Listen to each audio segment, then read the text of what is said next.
Vivre sa liberté, ça peut coûter très cher. C'est la vérité. Mais est-ce qu'on a le choix? Dieu lui-même, vis-à-vis de la croyance en Dieu, il dit que celui qui veut croire qu'il croit et que celui qui ne veut pas croire qu'il ne croit pas. Et donc oui, on a le droit de couper le cordon ombilical. Oui, on a le droit de prendre de la distance avec l'éducation qu'on a reçue, avec le discours parental, avec les croyances. C'est humain et c'est naturel. Quand on fait un travail d'introspection, travail de libération, que ce soit à travers la culture, à travers la religion, à travers l'éducation qu'on a reçue, c'est vrai que très souvent, on va être confronté, en fait, à notre entourage, aux gens qui ont vécu avec nous, qui ont grandi avec nous. Et ça, c'est peut-être l'un des plus grands obstacles. D'ailleurs, le Coran, il en parle. Le Coran, il parle, par exemple, de ceux qui se sont convertis à l'islam, dont la famille était idolâtre, et qui leur disait vous pouvez pas quitter votre religion, c'est blasphématoire, etc. Il y a même dans les livres d'exégèse, on trouve l'histoire de Saad ibn Abil Waqqas, donc qui est un compagnon du prophète et qui est même de la famille du prophète par alliance, parce que je crois qu'il est de la famille de Khadija. Et qu'est-ce qui se passe? Il se passe qu'il se convertit à l'islam et sa mère lui fait un chantage affectif. Elle lui dit soit tu reviens à la religion de tes ancêtres, soit je fais la grève de la faim et donc tu vas tuer ta mère. Et on raconte que donc il y a un verset qui descend pour dire que tu dois faire preuve de bonté avec ton père et ta mère, mais s'ils t'imposent d'adorer une chose pour laquelle Dieu n'a fait descendre aucune preuve, tu ne dois pas leur obéir. Donc, ce verset-là, en fait, pour moi, c'est un fondement dans le respect de la liberté de chacun. C'est-à-dire que tes parents ne peuvent pas t'imposer leurs croyances. Ta famille ne peut pas t'imposer les croyances. Donc, une fois qu'on a dit ça c'est la théorie. Dans la pratique, si par exemple, tu étais dans un islam extrêmement rigide, sectaire, et que tu commences à sortir de ça, on va donner le choix. Une femme, elle considère qu'elle n'est pas obligée de porter le voile. Et elle veut enlever le voile, eh ben oui, c'est clair qu'elle risque dans certaines familles, ça risque d'être extrêmement compliqué. Déjà, la première chose que j'aimerais dire par rapport à ça, c'est que Dieu nous a créés libres et personne ne peut nous enfermer. Dieu lui-même, vis-à-vis de la croyance en Dieu, il dit que celui qui veut croire qu'il croit et que celui qui ne veut pas croire qu'il ne croit pas. Il n'a pas dit tu dois passer par tes parents, etc., etc. Si, pour ce genre de questions existentielles, tu t'en remets à la famille et tu n'es pas capable de sortir de cette pression familiale, il faut se poser la question de savoir, cette famille, qu'est-ce qu'elle devient pour nous? Est-ce qu'elle ne devient pas une forme d'idole qu'on est en train d'adorer en dehors de Dieu?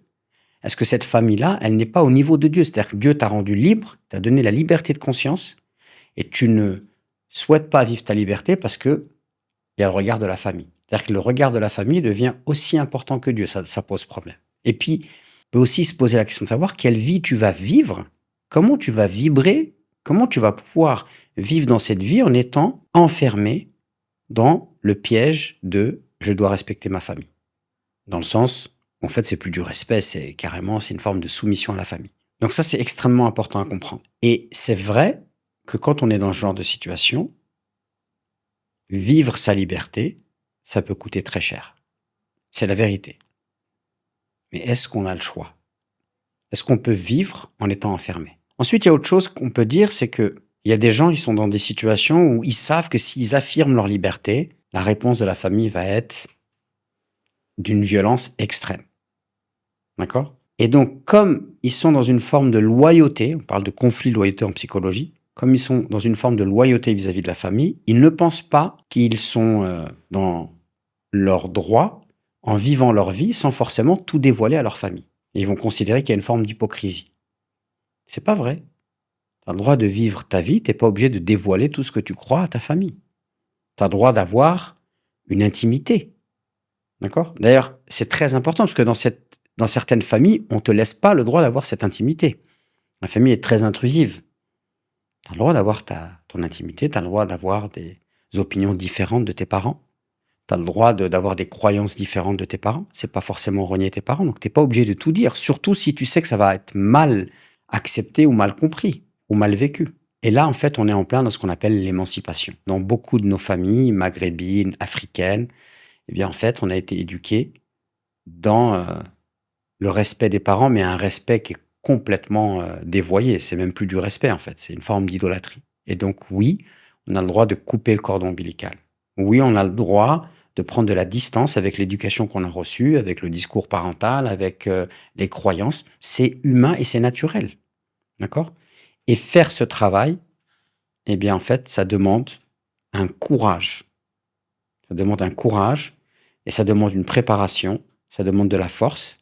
Et parfois, on n'a pas d'autre choix que de faire ce travail si on veut vivre sa vie pleinement.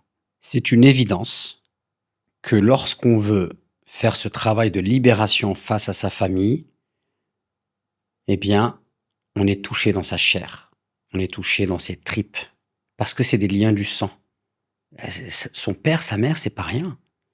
Et aujourd'hui, parfois, avec les nouveaux concepts psychologiques qui sont arrivés, c'est trop théorique, on passe à côté de la pratique. Par exemple, tu peux très bien avoir dans ta famille quelque chose qui relève de la perversion narcissique, d'accord? Mais ton père ou ta mère qui pourrait être proche de la perversion narcissique, en même temps, il t'a donné de l'amour, il t'a fait du bien, il s'est toujours occupé de toi. Tu as une espèce d'habitude, quand tu vas pas bien, c'est vers eux que tu reviens. Et pourtant, tu conscientises qu'il y a des choses qui sont mauvaises. Donc, il y a une forme de confusion, d'ambiguïté qui est profonde. Et c'est vrai que couper le cordon ombilical, des fois, c'est très, très dur. Quand, par exemple, moi, j'ai déjà vu des gens de 40 ans, des bons gaillards, etc. Il vit une relation fusionnelle avec sa mère.